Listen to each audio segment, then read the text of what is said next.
to these deep bays.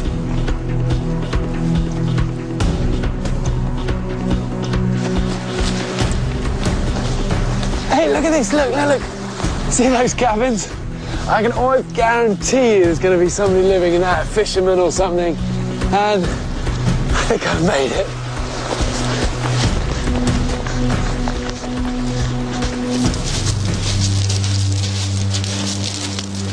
If there are people here, I could be on my way home. Hello?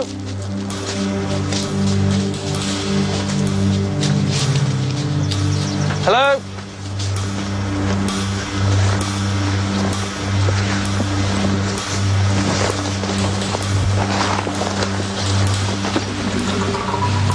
Oh man, look at this. But the paths are overgrown and the building is a shambles. Alaska has a history of boom and bust. The coastline is littered with disused gold mines, tinning factories, and from what I can see, old lodges. I'm sure at one time this place would have been bustling with trekkers, but today it's deserted.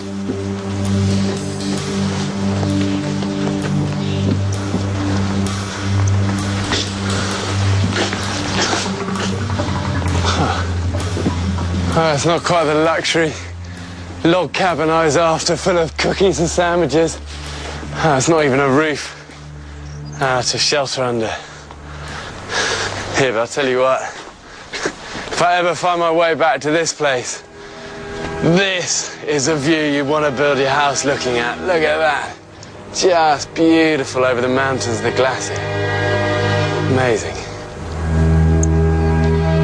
Seeing that glacier has given me an idea, and it could be my way out. These coastal glaciers are notorious tourist hotspots, and there might well be a tour boat there. But it looks miles away, and I've got a long walk ahead of me.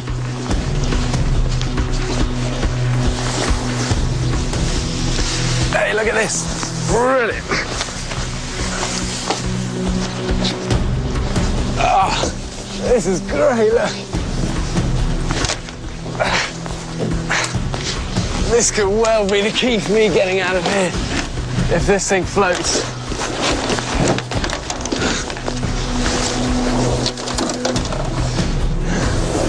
One of the core lessons of survival is to be open to every opportunity, and this boat provides me with one. I just need a paddle, and this spade will do the job. The boat is old, and the sea is full of ice. It's a decision I may regret.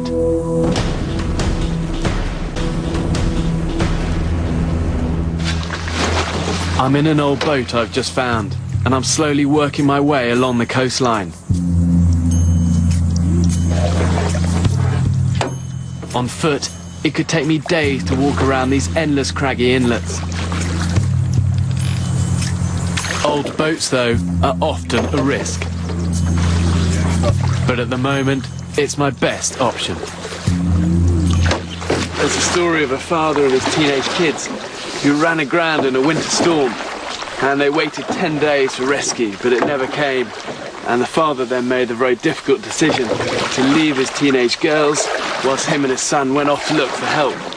And they eventually found an old log cabin, but there was no signs of life, and a storm then came in, and it was 6 days before the weather broke, and he assumed his daughters would have been killed. But when it did break, they found an old skiff, managed to repair it, and used that to get back to his daughters, who amazingly were still alive. And then a day later, they were all rescued.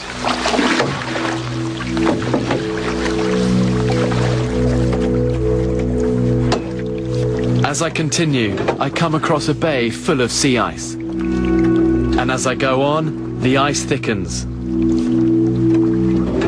Soon ice blocks are all around me. They may look magnificent, but they can cause serious damage to even a large boat. In 1989, the Exxon Valdez, a 33,000-ton oil tanker, went aground in Alaska while trying to avoid just such icebergs. Just amazing, this place.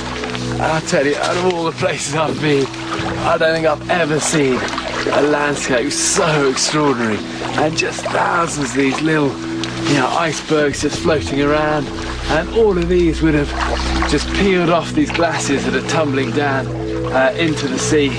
And some of these bits of ice, they can be up to 5,000 years old, and it's just an amazing landscape to be in. You can only ever see the tip of an iceberg, as 90% is submerged. As ice melts faster when it comes into contact with water, eventually the bergs become top-heavy and roll, often violently.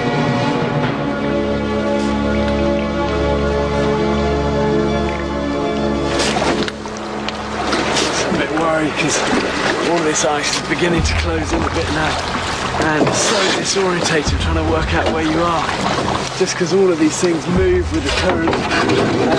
What looks like a gap 1 minute then suddenly closes up in front of you. It's just so hard to get through this stuff. It's like rock. You can see how much damage these things can do. I don't know how well this little skiff's holding up here.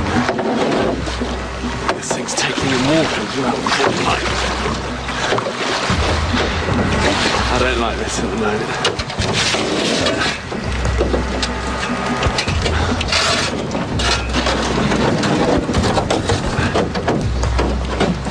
The constant banging into the ice is taking its toll on the boat, and freezing water is seeping in. You see that spit of land, all that gravel, that's money. The camera crew are in protective clothing. I am not. At first it's a trickle, but soon it's gushing in. It looks like my only option is to swim.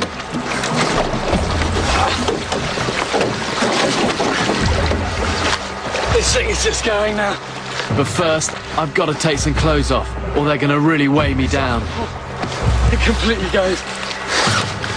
Don't sink yet, don't sink yet. It's just that tiny little bit of buoyancy keeping it up. I've got about 200 metres, I reckon, to reach the shore. But this thing is on its last legs, just that buoyancy at the back. Wow!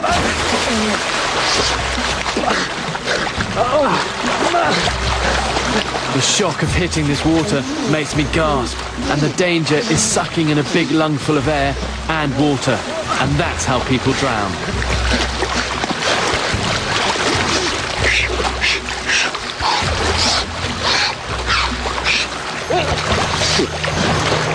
My heart rate has gone through the roof, and I'm beginning to hyperventilate. In some people, this can induce a heart attack.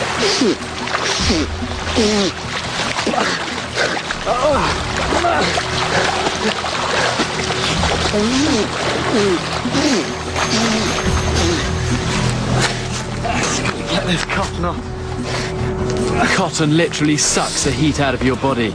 It's a killer when wet. If you get soaked in a cotton t-shirt and a pair of jeans in conditions like this, you need to get them off fast. You'll survive longer naked. And this stuff is all glacial water, and seawater freezes at a much lower temperature than normal water, so effectively that's like colder than ice.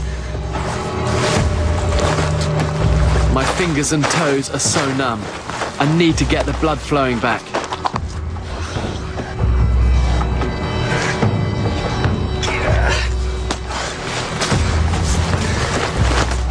My jacket has stayed dry in the backpack, and this will save me.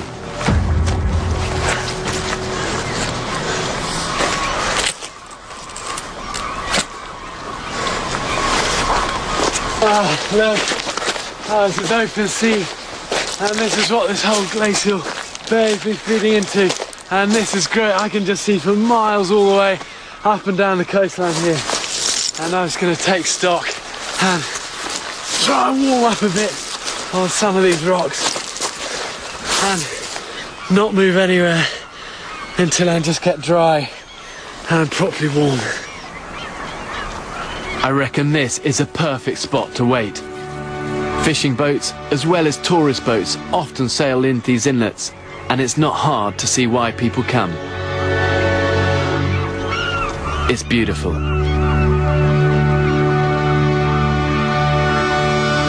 wait and wait, but nothing appears on the horizon. I'm heading off further down the beach to see what I can find. If I have to spend another night here, I'll need food and shelter.